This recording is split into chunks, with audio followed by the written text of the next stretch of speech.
It's a real honor to be asked to be the guest speaker in a video production or media class.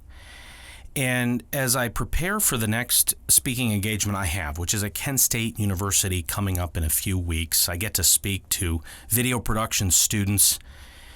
And I was trying to collect my thoughts and come up with what the topic is going to be. And there are a lot of challenges in our business. There's a lot of opportunities, especially for young, creative, ambitious filmmakers and media students. There's just a lot of exciting things happening, a lot of challenges, of course, like many industries. But I was trying to collect my thoughts, trying to come up with what am I going to talk about, and how does a person who's been in the business for 27 years, a person who likes to tell a lot of stories, keep a group of young, enthusiastic video production students engaged? How do I keep their attention? And how do I tell stories that don't serve me as listen to how great I am, but serves them as this is something you need to know. This is something you can learn from my experience, learn from my mistakes. So I was reflecting. And frequently when I'm reflecting, I think of the beginning of my career. I go back to when I was first starting out in the business. And I feel very fortunate that I was able to land an opportunity at a local TV station, partly through their co-ownership of the local radio station. There was a TV station in Kent called TV 29, low power station, and it was a part of a radio station that's still there called WNIR, a 100.1 FM, the talk of Akron. And when I was a senior at Stowe High School, and this is spring of 1992, the low power TV station used to carry high school football games.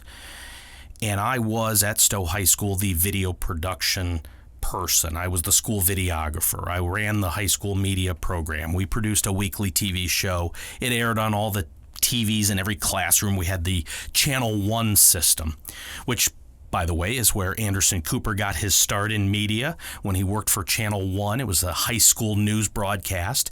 So this TV system at Stowe High School carried that program, and then following that, we ran the local news, Stowe Student News. It was a ton of fun. And the Stowe High School Marketing Club wanted to produce a TV commercial to air during the Stowe Cuyahoga Falls football game. And so, of course, they came to me and asked if I would produce that commercial. And I did. And it was great. It was a well-done program certainly for a high school student in 1992, probably shot on VHS, let's say. It was a pretty nice TV commercial. And what happened was the account executive, the person selling the airtime at TV 29, was also a person who sold airtime for WNIR radio. And he came out to the high school to pick up the commercial, and I wanted to meet him, and I talked to him. His name was Kurt Liebensberger. And Kurt and I had a real nice conversation. I learned a lot about the media business in the brief discussion we had in the school office. And I didn't think a whole lot of it other than, wow, it was nice to meet somebody in the media business. That was kind of cool. And it was fun to produce the commercial. And I went back to class. And about maybe a week later, I get a phone message in class that had been written by the school secretary. And a runner had run the message into the classroom. And I looked at the piece of paper and it said, call Bill Klaus, the owner of WNIR Radio. He would like to speak with you. And it had the radio station phone number on. I thought, wow, this is exciting. So I call over there.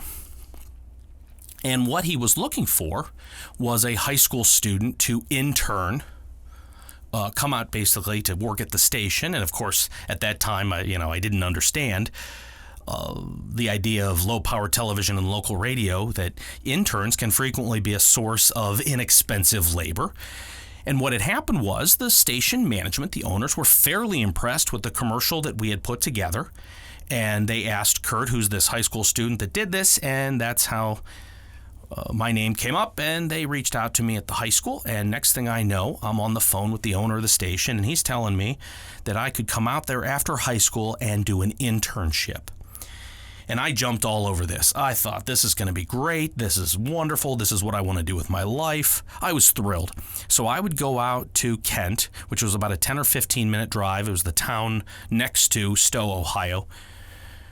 Easy drive across the campus of Kent State University over to WNIR Radio. And my job at that time was to write traffic reports. And in 1992, of course, to come up with a traffic report, you had to call all of the police dispatch on a special phone number and ask them if anyone had reported accidents, if the police were responding to any emergencies on the highway, and then you had to go to the typewriter and you had to write the traffic report for the news anchor to read online, or to read on the air. And long before there was an online, this is spring of 92.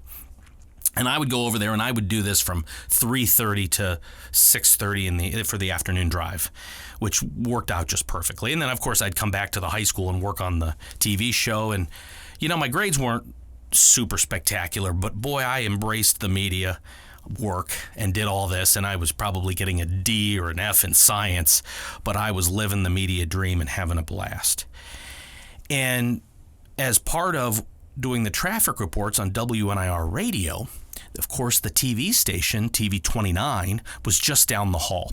And what the station owner was basically trying to explain to me was, do these traffic reports, do the internship, and when you graduate high school and you turn 18, my birthday is very late in the school year, so I didn't turn 18 until May 21st.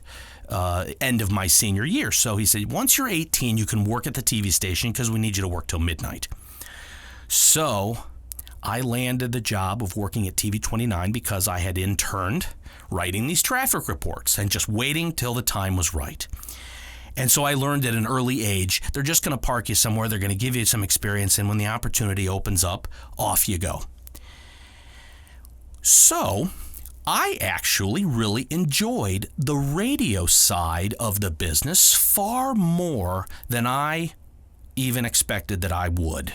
I was into television. I still am. I love video production. But I loved radio. I really enjoyed learning how the newsroom worked, how radio broadcasting worked. This station was on air all day as a live news talk call-in station. It was a talk format. Still is. And just a great time working there. And there was this midday announcer, the great Howie Chiswick, and he would do the 10 to 3, the midday shift. And he would see me at the time. He knew me from writing the traffic reports, but then when I landed the job at the TV side, he would see me in the TV control room area. And he didn't remember my name, but he would always call me Mr. Television Executive. And he would say, "Hello, Mr. Television Executive," in the booming radio voice that he had. And I thought, boy, I would love to be a radio broadcaster. I would love to have a voice like that. And an opportunity came up. Frequently, those of us who worked at the TV station were asked to fill in on the radio side doing overnights. And overnights at WNIR Radio were relatively peaceful and quiet, and a great way to earn a few extra dollars. And I shouldn't even say this, but I believe in 1992 I was doing all this work for minimum wage, and let's say that was $3.85 an hour at that time. It was something like that.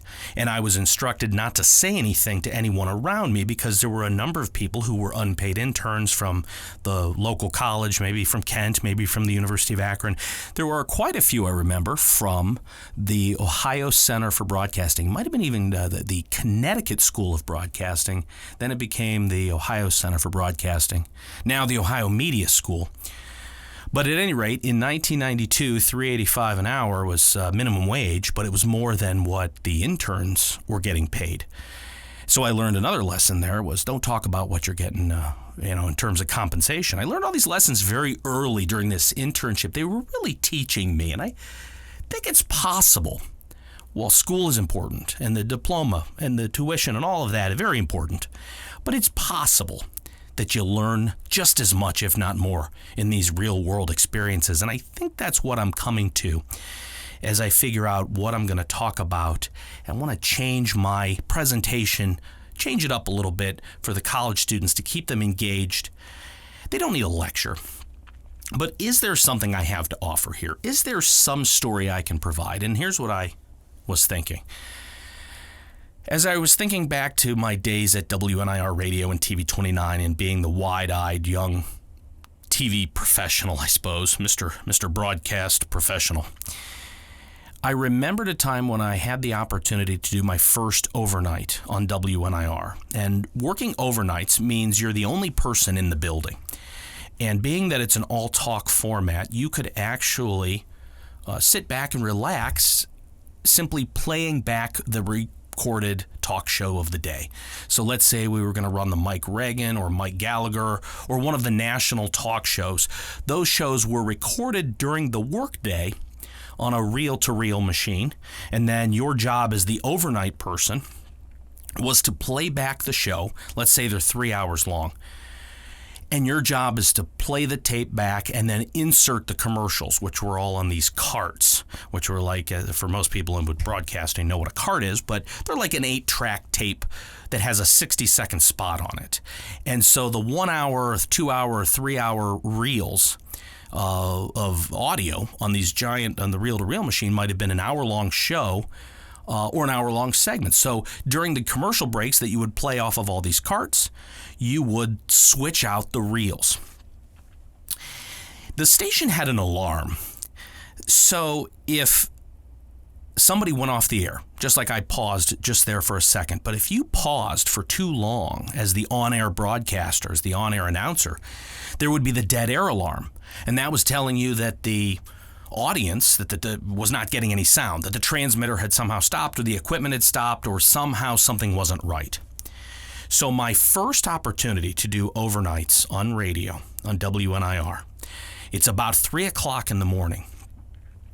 And the person who normally had this job somehow landed incredible tickets to a show at Blossom. And I don't remember what that show was, but it was probably Metallica or some rock band that I would like to go see Metallica. That would be fun.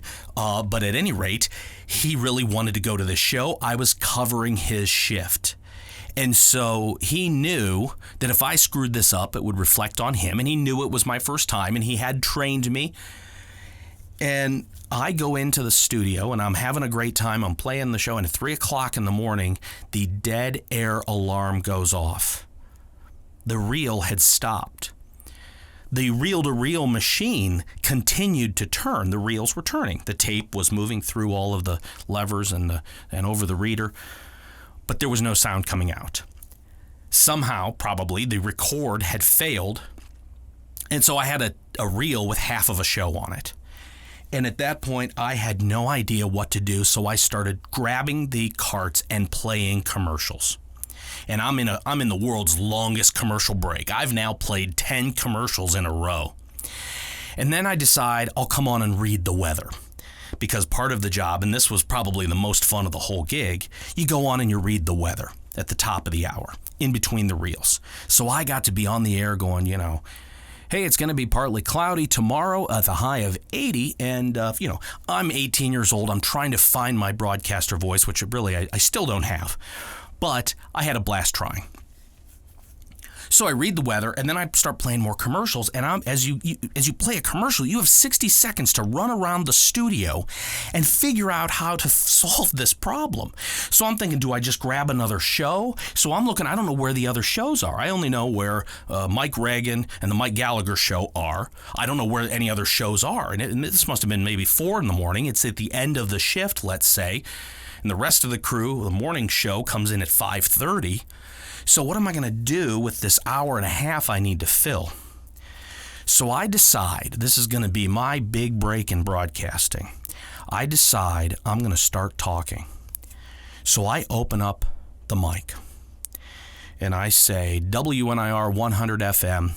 Here we are at 3:30 in the morning. Lots going on in Akron. Let's talk about what's going on in Akron. And of course, the professional broadcasters that do it, they have an opening monologue. They've done show prep. They have all their material. They've read the news. I'm an 18-year-old kid that has no idea what's going on in Akron news or politics. I barely know the weather, and it's printed on a piece of paper in front of me.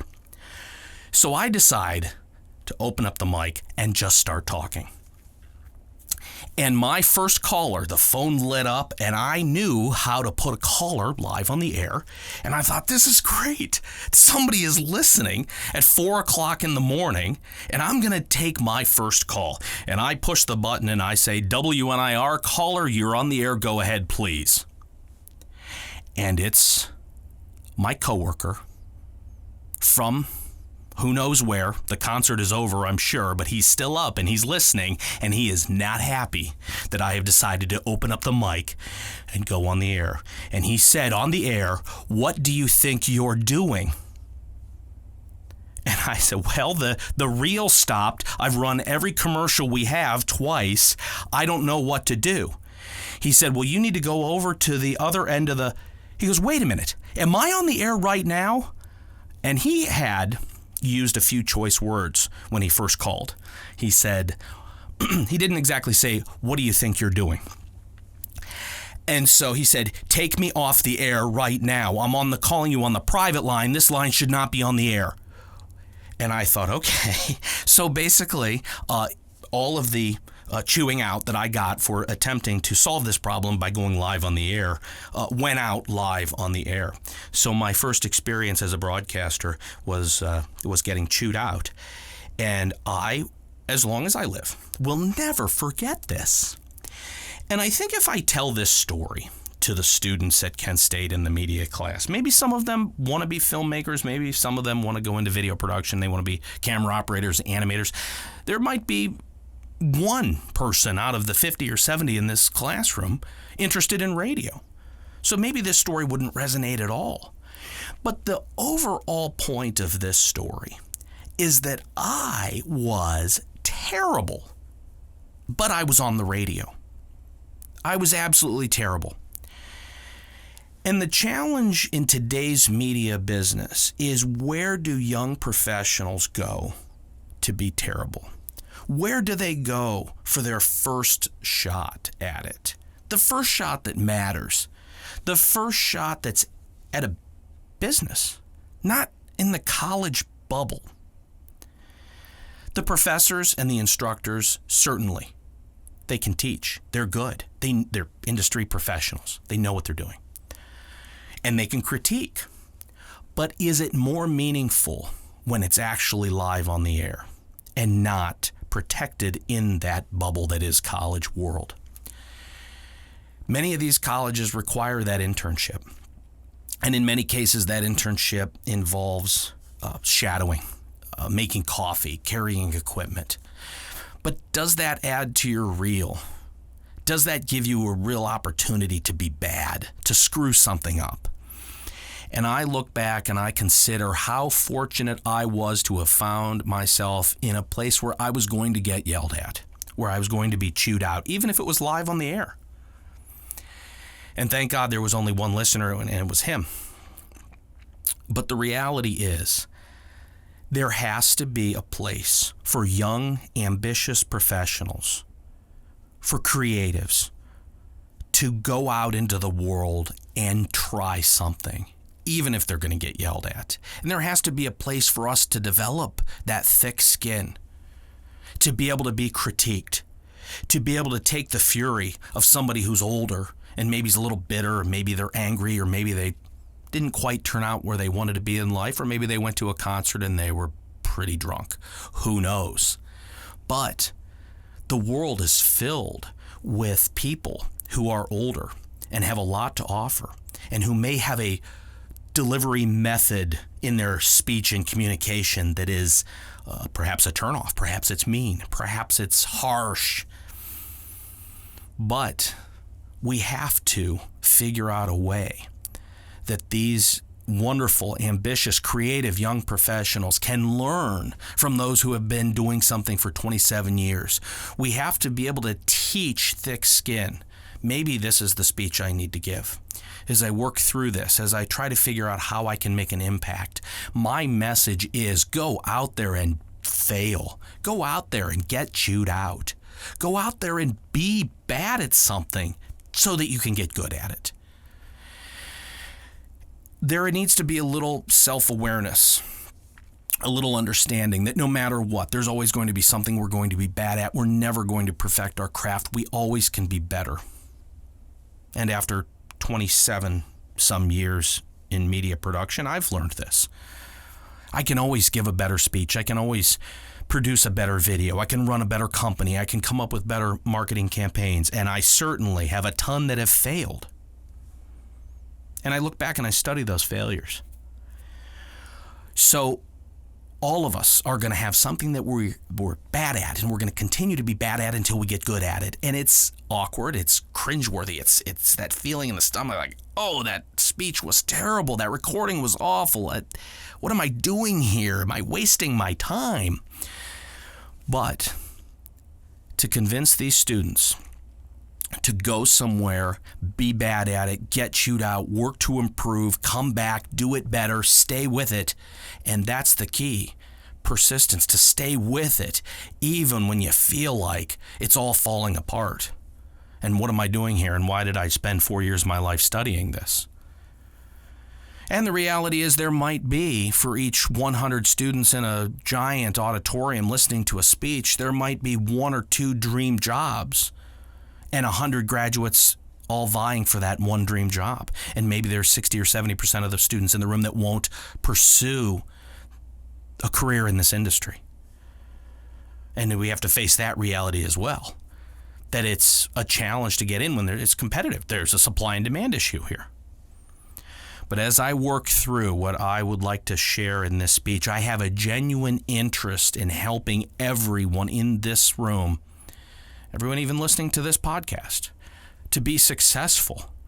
And if somehow one of my ridiculous stories, one little tidbit of something I screwed up, if I can share through my own failures to help someone else be successful, then every bit of it was worth even more than what it did for my own career. And I've had a great career. It's been a lot of fun. I hope it's going to be a lot more fun even for another 10 or 20 years, hopefully.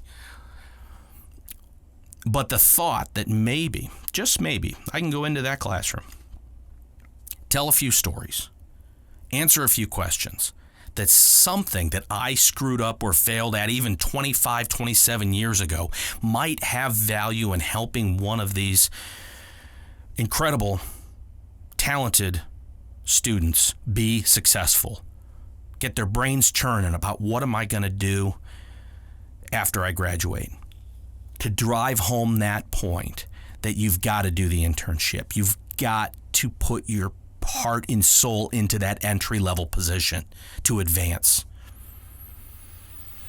That'll be the message. That's going to be what I'm going to talk about. And I have a genuine interest in helping everyone be successful. That's the thought for the day, and I wish you well. I thank you for listening, and I ask that you subscribe to our YouTube channel. Mosher Media is on YouTube, youtube.com/Mosher Media. And of course, we're on Facebook, facebook.com/Mosher Media. You can find us on Instagram and Twitter at Mosher Media. We've got it all set up. We have it fairly organized. So we certainly appreciate you listening. We appreciate your support.